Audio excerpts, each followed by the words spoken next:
co-powered by Techno।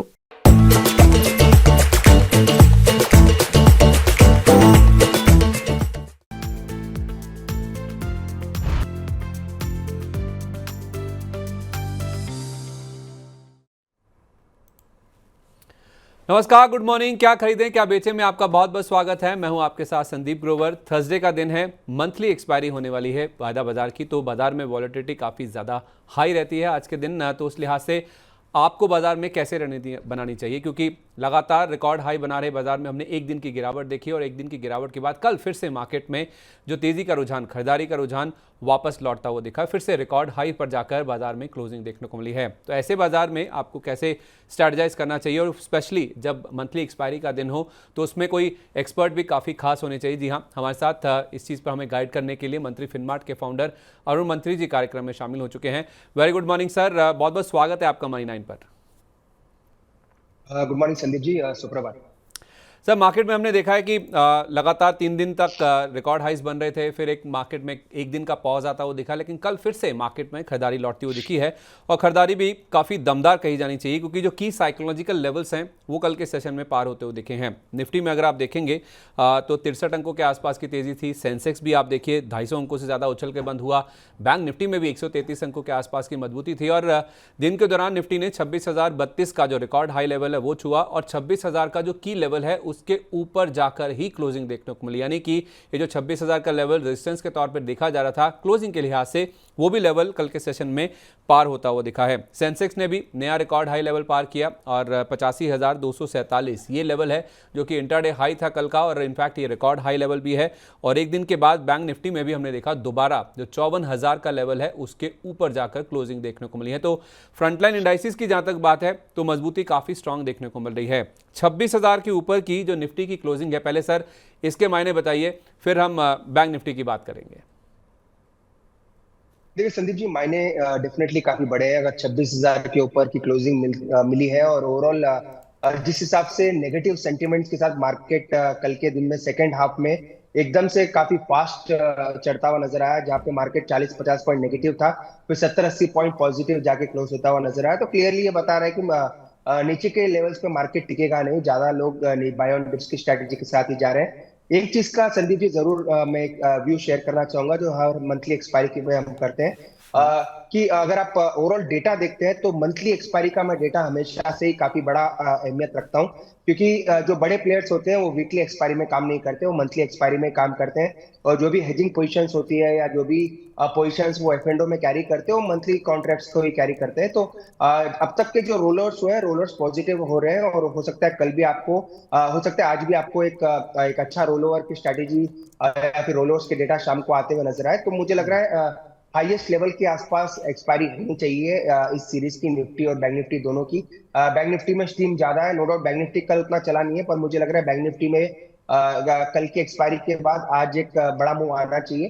तो Nifty bank Nifty दोनों ही मुझे लग रहा है रोलओवर्स काफी अच्छे नजर आ रहे हैं। और यूजुअली यही देखा जाता है कि जब भी कोई पॉजिटिव सीरीज आती है तो सीरीज जो एंड होती है वो एकदम हाईएस्ट नोट के ऊपर होती है। तो मुझे लग रहा है आज भी वो चीज होनी चाहिए। बाकी अनटिल अनलेस कोई नेगेटिव न्यूज आ जाए या कुछ आ जाए वो किसी को खबर नहीं है, पर मुझे लग रहा है जो डेटा बता रहा है, डेटा पॉजिटिव नजर आ रहा है। ओवरऑल 26,150 का नेक्स्ट एक्सटेंशन लेवल ऊपर में निकल के आ रहा है, 26,150, 26,200। नीचे में 25,900 से 25,850, ये एक दो स्ट्रॉन्ग सपोर्ट आज के लिए मान के चल सकते हैं। तो मुझे लग रहा है ओवरऑल डेटा पॉजिटिव है। अगर माइनर डिप भी किसी वजह से आता है तो मुझे लग रहा है वहां पे वापस बाइंग देखने को मिल सकती है।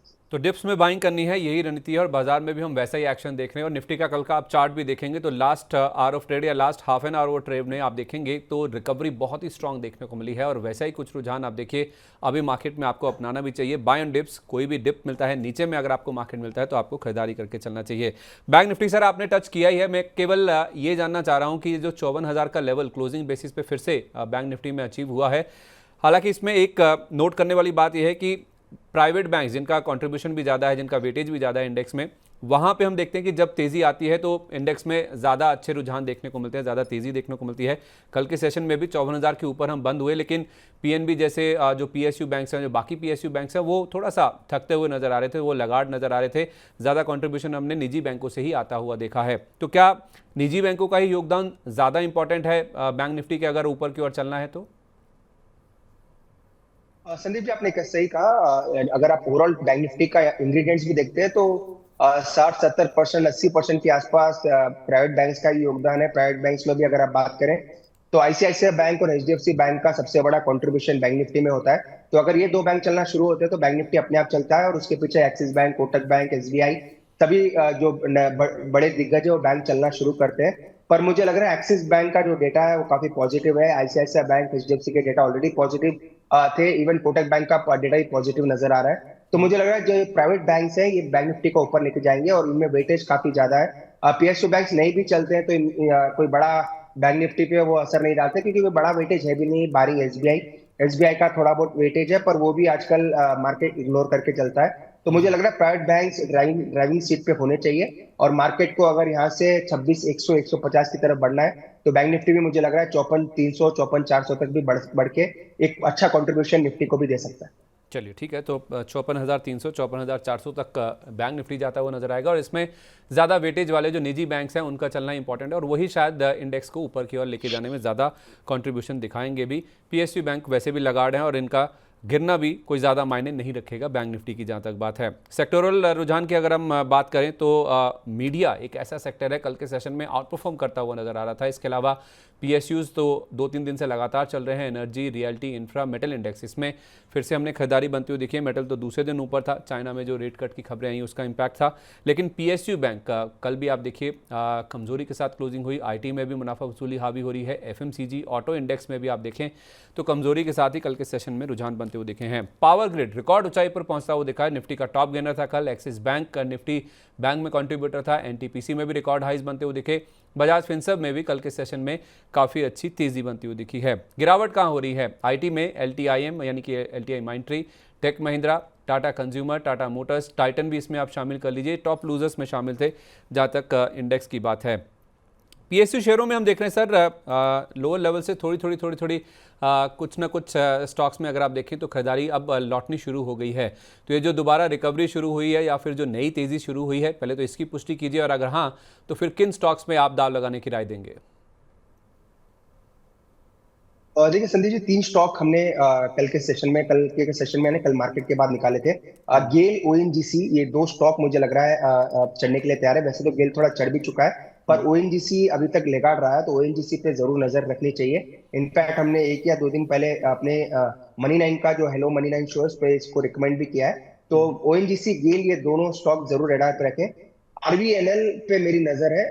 रेलवे पैक में आरबीएनएल में कल एक स्ट्रांग मूव देखने को मिला, तो आरबीएनएल पे भी एक कॉन्ट्रा बेट लेके उस पर भी बैठ करके चल सकते हैं। मुझे लग रहा है तीनों स्टॉक काफी अच्छे करने चाहिए शॉर्ट टर्म की, जहां तक बात है।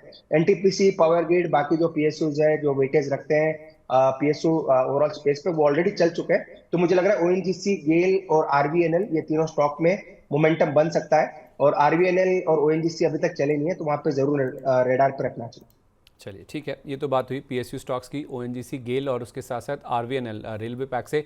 यहाँ पे आप खरीदारी करके चल सकते हैं। ये तीनों पीएसयू स्टॉक्स हैं जो कि सर के रडार पे, जहाँ पे तेज़ी काफ़ी अच्छी बनती हुई नज़र आ सकती है। 7 से 9 अक्टूबर को सर आरबीआई की जो पॉलिसी बैठक है उसका फैसला आने वाला है। 3 दिन की बैठक है ये, और माना जा रहा है कि 2024 में ही, यानी कि ये जो पूरा साल है, 2 बार रेपो रेट में कमी हो सकती है। तो रेपो रेट की जो एक कमी की उम्मीद है उसको लेकर बाजार लेके चल रहा है कि शायद 2 बार यहाँ पे दरों में कमी हो सकती है। लेकिन उसके बावजूद अगर आप देखेंगे तो बैंकिंग स्टॉक्स में खासतौर पे जो पीएसयू बैंक्स हैं वो काफ़ी ज़्यादा पिछड़ते हुए नज़र आ रहे हैं। पीएनबी का कल के अगर आप चार्ट देखेंगे जो इतनी बड़ी गिरावट है, इसके अलावा bank of Maharashtra, IOB, UCO bank, इसको आप कैसे समझ रहे हैं सर? एक तरफ जो निजी बैंक्स हैं वो काफ़ी अच्छा परफॉर्म कर रहे हैं, जो पीएसयू बैंक्स हैं वो थकते हुए नजर आ रहे हैं, बावजूद इसके कि रेपो रेट में कट होने की उम्मीद यहाँ पे बाजार करके चल रहा है। थोड़ा इसको समझाएंगे और पीएसयू बैंक्स पर अपनी राय देंगे? संदीप जी, जितनी मेरी अंडरस्टैंडिंग है, जो लेमन्स लैंग्वेज में जो हम यूजुअली अंडरस्टैंड करते हैं, देखिए अगर रेट कट होता है मार्केट में तो सबसे ज्यादा इसके बेनिफिशियरी एनबीएफसीज रहेंगे। एनबीएफसीज जो हाउसिंग फाइनेंस कंपनीज है या फिर जो माइक्रो या मिड टर्म लोन्स देते हैं, तो वो एनबीएफसीज काफी अच्छा करेंगी। जैसे एबी कैपिटल है, एमएनएम फाइनेंस, बंधन बैंक जैसा बैंक है, या फिर जो एनबीएफसीज हाउसिंग फाइनेंस एनबीएफसीज है, Bajaj housing, LIC housing finance, Can Fin homes, ये सब कंपनीज के लिए काफी पॉजिटिव होता है अगर रेट कट होता है। सेकेंडली संदीप जी, एक चीज जो हम एनालिसिस, नॉर्मल एनालिसिस कर सकते हैं, अगर डिपॉजिट्स ऑलरेडी हम कह रहे हैं कि डिपॉजिट्स बैंक में कम आ रहे हैं, अगर रेट कट यहाँ से होता है तो अगेन आपको आप कह सकते हैं कि डिपॉजिट्स के रेट्स भी अगेन आपको उस पर भी थोड़ा इम्पैक्ट देखने को मिला है। तो अगेन डिपॉजिट्स कम होने के आसार काफी ज्यादा है। तो वो भी एक छोटा मोटा रीजन है कि पीएसयू बैंक में आप देख रहे हैं कि एक सेल ऑफ या फिर सेलिंग प्रेशर जरूर देखने को मिल रहा है। प्राइवेट बैंक्स में वो दिक्कत नहीं रहती क्योंकि प्राइवेट बैंक्स अगेन अपने एनआईएस को अच्छी तरह से मेंटेन करते हैं। तो वो एक मुझे लग रहा है दिक्कत पीएसयू बैंक्स में हो सकती है। एग्जैक्टली एक लेमन्स लैंग्वेज के या फिर कह सकते हैं एक नॉर्मल सिनेरियो से मैं एनालिसिस कर रहा हूँ, डीपर एनालिसिस नहीं किया है। पर पीएसयू बैंक्स अगर टेक्निकली भी देखें तो पीएसयू बैंक्स अभी भी टेक्निकली वीक है और लोअर हाइज ही बना रहे हैं, उसमें कोई रुझान पॉजिटिविटी का नहीं देखने को मिला है। जहाँ की प्राइवेट बैंक्स अगर आप देखें अपने ऑल टाइम हाइज के आसपास वापस जाते हुए नजर आ रहे हैं। तो मुझे लग रहा है आने वाले दिन में भी प्राइवेट बैंक्स ही आउट परफॉर्मेंस जरूर दिखाएंगे और वहीं से ही स्ट्रेंथ देखने को मिलेगी और बैंक निफ्टी वहीं से ही चलता हुआ नजर आएगा।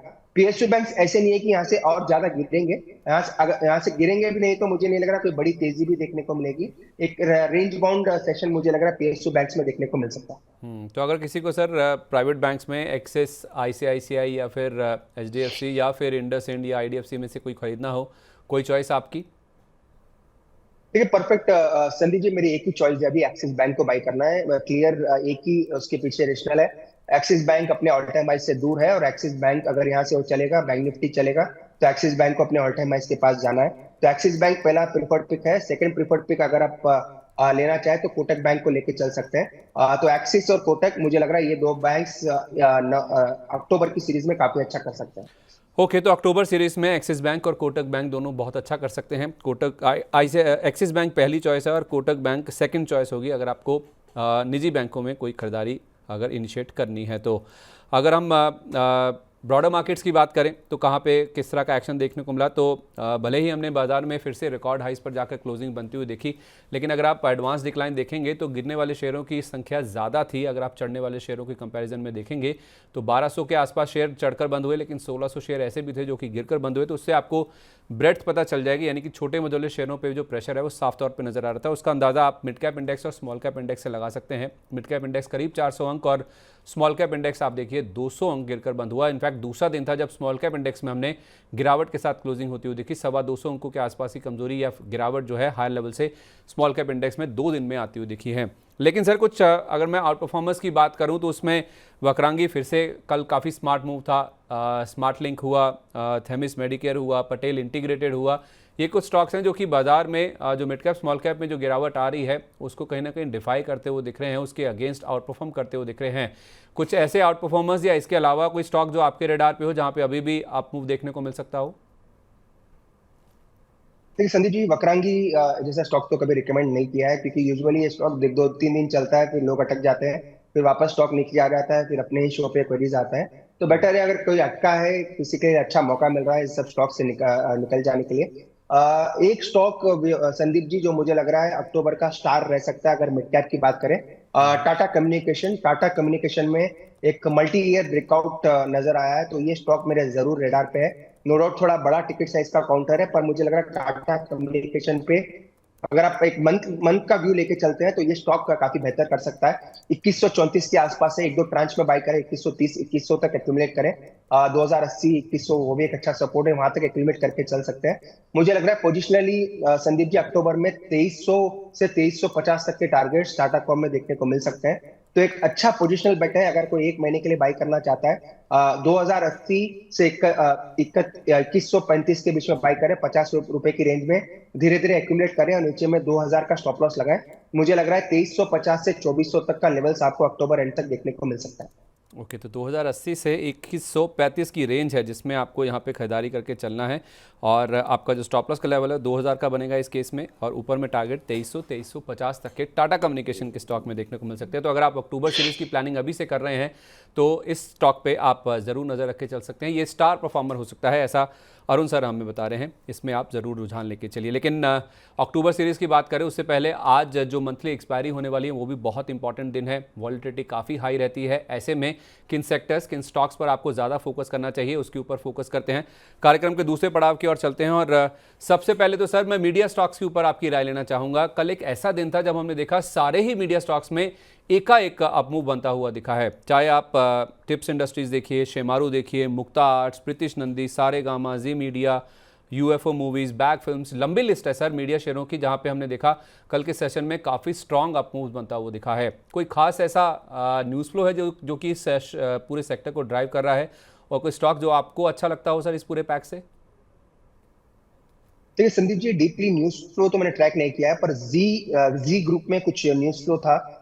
जी ग्रुप में मोमेंटम स्टॉक स्ट्रांग बनता हुआ नजर आया। दो या दोनों जो लिस्टेड स्टॉक है जी के, वहां से मोमेंटम बना। सेकेंडली सारेगामा का अपर सर्किट के आसपास गया। टिप्स में भी अच्छा मोमेंटम देखने को मिला।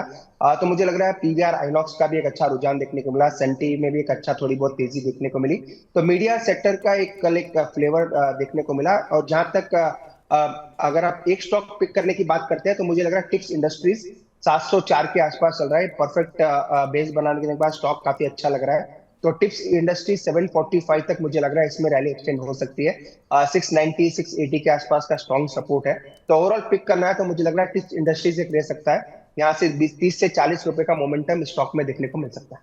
चलिए, तो 690 680 के आसपास एक स्टॉप लॉस लगा के 745 की उम्मीद में आप टिप्स इंडस्ट्रीज में खरीदारी करके चल सकते हैं। मीडिया स्टॉक्स में कल हमने देखा था बहुत ही अच्छा रुझान देखने को मिला था। ज्वेलरी शेयरों में सर अब कुछ पॉकेट्स ऐसे हैं जहां पे अब मुनाफा वसूली हावी होने लगी है, जिसमें आप टीबीजी देख लीजिए, कल्याण ज्वेलर्स देख लीजिए, मोती सन्स देख लीजिए, या राधिका ज्वेल्स देख लीजिए। ये स्टॉक बहुत अच्छा मूव दिखाने के बाद अब थोड़ा सा रिट्रेस होते हुए नजर आ रहे हैं। तो क्या सोना रिकॉर्ड हाई पर पहुंच रहा है, ये एक ट्रिगर है, या फिर ये बहुत ज़्यादा चल चुके हैं इसलिए मुनाफा वसूली हो रही है? संदीप जी, क्लियरली चल चुके हैं, इसलिए नॉर्मल प्रॉफिट बुकिंग हो रही है। कोई बड़ा सेल ऑफ अभी तक नहीं है। अभी तक की बात कर रहा हूँ मैं, कल तक की क्लोजिंग की। अभी तक कोई बड़ा सेल ऑफ नहीं है, पर नॉर्मली यही चीज देखने को मिलती है। एक बड़े तेजी के बाद नॉर्मली स्टॉक थोड़े कंसोलिडेशन में जाते हैं, अगेन वापस तेजी दिखाते हैं। पर मेरी कोई छोटे gem stock, jewellery stock buy करने की सलाह नहीं रही है हमेशा से।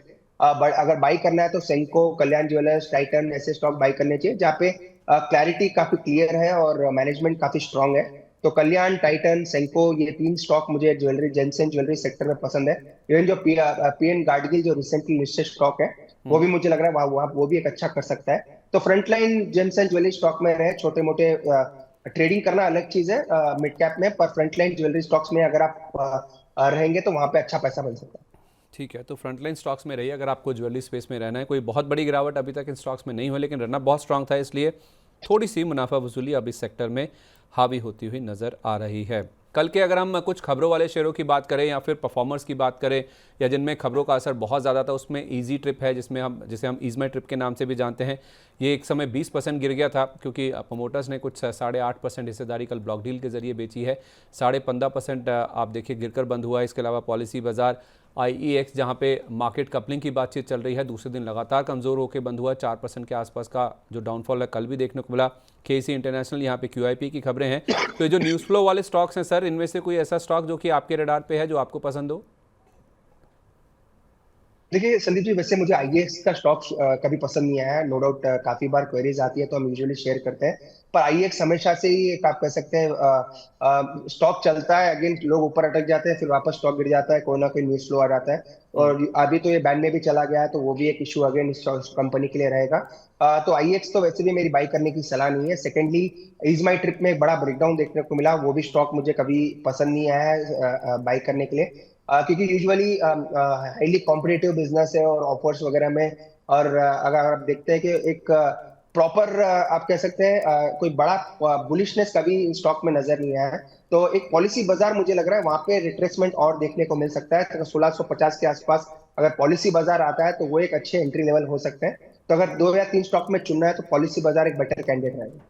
ओके, तो 1650 के करीब अगर मिले नीचे में रिट्रेसमेंट में, तो पॉलिसी बाजार यानी कि PB फिनटेक में आप चाहें तो ज़रूर खरीदारी करके चल सकते हैं। ये तो बात हुई न्यूज़ फ्लो वाले शेयरों की। लेकिन सर, न्यूज़ फ्लो कल डेल्टा कॉर्प के शेयर में भी था, जहां इन्होंने अपने रियल एस्टेट और हॉस्पिटैलिटी कारोबार के जो डीमर्जर है उसका अनाउंसमेंट किया। तो उसके बाद हमने देखा थोड़ा सा जो एक्शन है वो स्टॉक में लौटता हुआ नजर आया है। जब से इनकी वो GST वाली न्यूज़ फ्लो आई है, उसके बाद से तो शेयर लो लगातार अपने जो 52 वीक लो है उसके आसपास ही ट्रेड करता हुआ नजर आ रहा था। लेकिन कल ज़रूर एक अपमूव बनता हुआ दिखा है। क्या ये अपमूव कंटिन्यू होगा सर? 2.5% के आसपास की जो कल तेज़ी बनी है, क्या ये एक सस्टेन्ड अपमूव की ओर इशारा है जो डीमर्जर का अनाउंसमेंट हुआ है?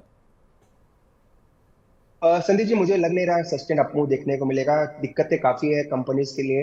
जीएसटी का ऑलरेडी इशू चल रहा है, और बाकी ओवरऑल गेमिंग बिजनेस में जो भी ये बातें चल रही है कि डीमर्जर वगैरह होगा, ये पूरा मुझे लग रहा है थोड़ा बहुत दिक्कत इस ओवरऑल कंपनी के लिए रह सकती है। न्यूज फ्लो की वजह से भी स्टॉक चलता नहीं है। कल भी देखिए काफी ऊपर खुला था, अगेन 1 या 1.5% के गेंस के साथ ही बंद हुआ है। तो नई खरीदारी की सलाह तो नहीं है, पर अगर किसी ने ले रखा है, क्योंकि काफी लोगों की होल्डिंग्स में है, 125 124 के आसपास का सपोर्ट है, तो उसी का स्टॉप लॉस लगा के होल्ड करना चाहिए। क्योंकि अगर इतनी बड़ी न्यूज के बाद 124 तोड़ देता है, तो अगेन ये क्लियरली बताता है कि कोई भी पॉजिटिव न्यूज इस कंपनी में काम नहीं कर रही है।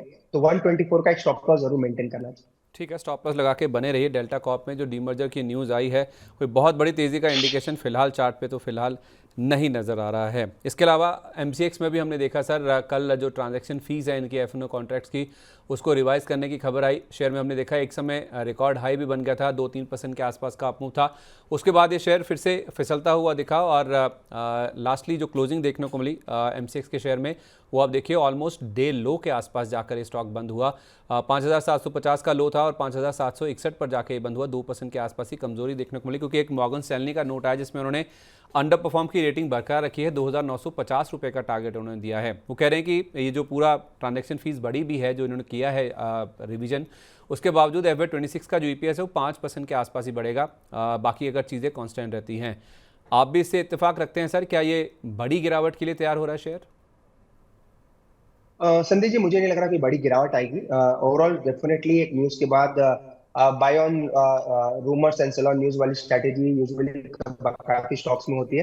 पर मुझे लग रहा है स्टॉक अगर गिरता भी है तो मैक्सिमम 54 55 5500 तक आना चाहिए। ऑलमोस्ट आप कह सकते हैं 5 से 6% गिर सकता है। वो एक एक्सेलेंट अपॉर्चुनिटी अगेन रहेगी एड ऑन करने के लिए, क्योंकि 20 डे और 10 डे मूविंग एवरेज उसी के आसपास है, और ये स्टॉक काफी महीनों से वो लेवल तोड़ नहीं रहा, वो एवरेज को तोड़ नहीं रहा, उसी के आसपास आता है, अगेन रिवर्स हो जाता है। तो अगर गिरावट आती भी है, क्योंकि एक संकेत तो है जरूर गिरावट आने का, पर मुझे लग रहा है 3 से 4% तक वो सीमित रहने चाहिए। 5500 से 5450 वहां जाके ये गिरावट रुक जानी चाहिए, तो वहां पे एक एक्विजिशन जोन जरूर बने। तो क्या करना है सर? क्या 5400-5500 आने का वेट करें, वहाँ पे खरीदारी करें, या जिनके पास है वो ये वाला स्टॉप लॉस लगा के बैठे रहें? देखिए संदीप जी, अगर एफ में लिया है तो वो स्टॉप लॉस काफी बड़ा है, जो कि मैं लेवल बता रहा हूँ 300 रुपए के आसपास का लेवल है। अगर एफ में आपने लिया है तो 5700 स्पॉट का स्टॉप लॉस आपको लगाना चाहिए, क्योंकि रिस्क रिवॉर्ड से ज्यादा पैसा बचाना जरूरी है। तो इसलिए स्टॉप लॉस काफी दूर है, वो स्टॉप लॉस तो डेफिनेटली एफ के लिए सूट नहीं करेगा। तो 5700 मैं इसलिए बता रहा हूँ क्योंकि वो लास्ट 3 दिन के लोस है। तो 5700 का एक स्पॉट का स्टॉप लॉस एफ में किसी ने भी लिया है उनको लगाना चाहिए। और फ्रेश बाइंग के लिए मुझे लग रहा है 5500 के आसपास आएगा तो एक्सेलेंट अपॉर्चुनिटी रहेगी फ्रेश बाइंग करने के लिए। ओके, तो एफएनओ में पोजीशन है तो 5,700 का आप स्टॉप लॉस लगा लीजिए। फ्रेश बाइंग करनी है तो 5400-5500 का लेवल आने दीजिए, वहाँ पे आप चाहें तो फ्रेश एंट्री करके चल सकते हैं। वहाँ से और डाउनसाइड की गुंजाइश नज़र नहीं आती, वहाँ तक जरूर गिर सकता है, लेकिन कोई बड़ी गिरावट आ जाएगी ऐसी आशंका फिलहाल स्टॉक को लेकर नज़र नहीं आ रही है। कुछ हाल की लिस्टिंग्स की बात करें तो बहुत सारे सवाल आते हैं सर इनको लेकर, चाहे वो आप अर्कादे डेवलपर्स की बात करें, नॉर्दर्न आर्क, वेस्टर्न कैरियर जो कि एक ही दिन लिस्ट हुए थे। इससे पहले आपने PN गाडगिल की बात तो कर ली, बजाज हाउसिंग फाइनेंस भी अगर हम इसमें शामिल कर दें तो जो हाल फिलहाल लिस्टेड कंपनीज हैं अपने हाई से करेक्ट होने के बाद, क्या अब इनमें किसी कोई ऐसा स्टॉक है जहां पे मौके बन रहे हैं खरीदारी के? ठीक है संदीप जी, बजाज हाउसिंग फाइनेंस पे ऑलरेडी मैं कह रहा हूँ 153 के आसपास आ चुका है। अगर बेट करना है तो ये स्टॉक अगर गिरावट पे मिलता है तो वहां पे बेट करें, क्योंकि रेट कट का अगर माहौल बनता है तो हाउसिंग फाइनेंस कंपनीज काफी अच्छा करेगी। तो बजाज हाउसिंग फाइनेंस मुझे लग रहा है वहां पे एक अच्छा रुझान बन सकता है। और बाकी जो रिसेंट लिस्टेड आईपीओ है संदीप जी, वही सेम कहानी रहेगी, थोड़े दिन कंसोलिडेशन में रहेंगे, अगेन फिर वापस आपको एक अच्छा मूव देखने को मिल सकता है। तो बाकी किसी में अभी फिलहाल खरीदारी की सलाह नहीं है। पर अगर आप अभी सिनेरियो के हिसाब से बात करते हैं तो बजाज हाउसिंग फाइनेंस अगर गिरता है, थोड़ा बहुत नीचे मिलता है, तो वो एक अच्छा बेट हो सकता है short to medium term perspective. 146 रुपये का 52 वीक लो, यानी कि अब तक का लो है जो इसने जितने भी ट्रेडिंग डेज हुए हैं, और कल का लो 153 का था। क्या लेवल एप्ट होगा सर जहां पे एंटर कर सकते हैं? देखिए 146 जो लो है, जो कि लिस्टिंग का लो है, वैसे तो इश्यू प्राइस का लो नहीं है, लिस्टिंग का लो काफी 146 के आसपास है। तो वही एक मुझे लग रहा है वहां पे भी आता है तो एक अच्छा अपॉर्चुनिटी रहेगी बाई करने के लिए, क्योंकि यूजुअली बड़े कंपनीज में यही देखने को मिलता है, जब भी 52 वीक्स लोग के पास आते हैं तो फंड्स वगैरह जो भी है या बड़े इन्वेस्टर जो है वो डेफिनेटली पिक इन करने आते हैं। तो 145 के आसपास अगर स्टॉक आता है, 145 148 के बीच में, तो एक अच्छे जोन रहेंगे एक्यूमुलेशन के लिए। 145 से 148 की रेंज में आप बजाज हाउसिंग फाइनेंस को दोबारा खरीदारी करने के मूड में उतर सकते हैं, या फिर जो लोग जिनको आईपीओ में नहीं मिला था, जो गिरावट का वेट कर रहे थे 188 का हाई बनाने के बाद, अगर 144 148 की रेंज में आ जाता है, माफ़ कीजिए 145 से 148 की रेंज में, तो आप इन लेवल्स पर इस स्टॉक में खरीदारी करके चल सकते हैं। ये तो बात हुई रीसेंट आईपीओस की, लेकिन सर आपके भी तो नज़र होगी किन्हीं सेक्टर्स किन्हीं स्टॉक्स के ऊपर। आपने अक्टूबर सीरीज में कुछ स्टॉक्स की बातचीत करी है, और भी ऐसे स्टॉक्स जो कि आज छोटी अवधि में या फिर अक्टूबर सीरीज में आपको लगता है कि काफ़ी अच्छा परफॉर्म कर सकते हैं, जहां पे गिरावट हो चुकी है, जहां पे वैल्यूएशन वाइज कंफर्ट नजर आ रहा है? संदीप जी, आपने सही कहा। मेरा पहला क्राइटेरिया वही होता है कि जो गिरा हुआ स्टॉक है वो है अच्छे सपोर्ट पे मिलता है, तो मैं यूजुअली वही रिकमेंड करता हूँ। तो दो स्टॉक अगेन वैसे ही रिकमेंड किए, एक जिसमें से एक गिरावट वाला है और एक थीम वाला है। तो पहला स्टॉक अगेन रहेगा अशोक लीलैंड, जो एक बड़े करेक्शन के बाद मुझे लग रहा है यहाँ से काफी अच्छा कर सकता है। इसमें दो ट्रिगर है, एक तो निफ्टी ऑटो इंडेक्स काफी चल चुका है और ये अभी तक चला नहीं है, तो वो एक पहला ट्रिगर है। सेकेंडली, हम धीरे धीरे मंथली सेल्स नंबर्स के आसपास के बन रहे हैं, के पास जा रहे हैं। तो मुझे लग रहा है वहां पे एक पॉजिटिव रुझान देखने को मिल सकता है। तो 238 के आसपास अशोक लीलैंड को बाई करने की सलाह रहेगी। 231 का स्टॉप लॉस रहेगा और 250 252 का टारगेट रहेगा। तो अशोक लीलैंड पे जरूर नजर रखें, मुझे लग रहा है एक अच्छे सपोर्ट के आसपास है। सेकंड, संदीप जी, एक थीम जो अभी काफी अच्छी लग रही है वो है शुगर। शुगर में भी मुझे लग रहा है दिग्गज एक कॉन्ग्लोमरेट है शुगर में, ईआईडी पैरी। ईआईडी पैरी में मुझे लग रहा है अच्छा मोमेंटम बन सकता है। 831 के आसपास इसको बाय करें। 816 का स्टॉप लॉस लगा है। स्टॉप लॉस काफी छोटा है, अशोक लीलैंड का थोड़ा स्टॉप लॉस बड़ा है, पर ईआईडी पैरी का स्टॉप लॉस छोटा है 816 का। 875 तक मुझे लग रहा है ईआईडी पैरी में के भी लेवल्स देखने को मिल सकते हैं। और दोनों ही रिकमेंडेशन संदीप जी 3 से 4 दिन के लिए ही है। अगर स्टॉप लॉस टारगेट दोनों भी नहीं आते तो आपको एग्जिट करना है। 3 से 4 दिन से ज्यादा स्टॉक को अपने पोर्टफोलियो में नहीं रखना। तो मोटा मोटी हम कह सकते हैं कि आप अगले फ्राइडे तक या अगली जो वीकली एक्सपायरी होगी वहां तक अपनी पोजीशंस को कैरी करके चलिए। टारगेट हिट हो जाए या स्टॉप लॉस हिट हो जाए, इन एनी केस आप इस स्टॉक से, इन दोनों स्टॉक से एग्जिट हो जाए, क्योंकि छोटी अवधि के लिए हैं। ईआईडी पैरी में 875 का टारगेट है, स्टॉप लॉस 816 का है, और अशोक लेलैंड में 238 के आसपास अगर आप खरीदारी करते हैं तो 250 रुपये का आपका टारगेट है, 231 रुपये आपको स्टॉप लॉस के तौर पर मेंटेन करने हैं। एक्सपायरी का दिन है सर, आज सुबह सुबह आप हमारे साथ कार्यक्रम में शामिल हुए, उसके लिए आपका बहुत बहुत धन्यवाद सर, अपना समय देने के लिए। जाने से पहले कोई डिस्क्लोजर्स, क्योंकि बहुत सारे स्टॉक सेक्टर्स की बात हुई है। Sandeep ji, again thank you invite करने के लिए। सेकेंडली, जो भी स्टॉक्स डिस्कस किए क्लाइंट्स के पोर्टफोलियो में जरूर हो सकते हैं। व्यूज सेम शेयर किए हैं, जो अपने इसी शो में शेयर किए हैं, सेम व्यू सभी के साथ शेयर किए, उनके पोर्टफोलियो में भी हो सकते हैं और उनकी पोजीशंस हो सकती है। पर्सनली मेरी पोजीशन किसी भी स्टॉक में नहीं। चलिए, बहुत बहुत धन्यवाद सर, आज कार्यक्रम में शामिल होने के लिए, अपना समय देने के लिए। Wish you very good day sir. Thank you so much. तो क्या खरीदे क्या बेचे में आज के लिए बस इतना ही, लेकिन बाजार वॉलेटाइल रह सकता है, बहुत ज़्यादा उठापटक की यहाँ पे उम्मीद है। क्यों? क्योंकि एक्सपायरी का दिन है, मंथली एक्सपायरी के दिन तो वैसे भी ज़्यादा उठापटक देखने को मिलती है। तो अगर आपको कोई दुविधा हो, कोई सवाल हो आपके मन में, तो सुबह 10:30 बजे बीच बाजार में आप जुड़ सकते हैं। मेरे सहयोगी विवेक मित्तल आपके लिए कार्यक्रम लेके आते हैं, ग्लोबल मार्केट्स की जो पूरी समझ है वो आपके साथ शेयर करते हैं। छोटे मोटे शेयरों पर फोकस रहता है, एक स्टॉक एक्सरे भी आपके लिए लेकर आते हैं। तो जुड़ना मत भूलिए, अपना सवाल शेयर कीजिए सुबह 10:30 बजे बीच बाजार में। चलिए, क्या खरीदें क्या बेचें को अब यहीं पे समेटते हैं। मुझे आप इजाज़त दीजिए, लेकिन आप मनी 9 के साथ बने रहिए। नमस्कार।